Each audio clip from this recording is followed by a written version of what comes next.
ang ilang araw. Dala nila ang libingan ng inay nila. Kuya, may nabubong puno. Niyug-yug nila ito. Bumaksak ang bunga. Nabiyak ito. Nakita nila ang tubig sa kapot nila.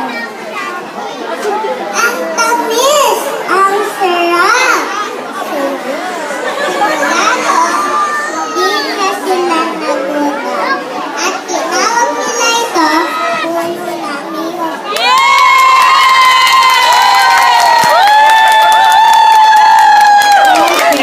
Kaya ba si Lexie Nicole? I think mga 4. Oo, tama. Kapag solo na siya, hindi na pahaba. Imagine, no, mga ganun edad. Kung ano kayo ba ng ganung edad, nagkaganon mga storytelling.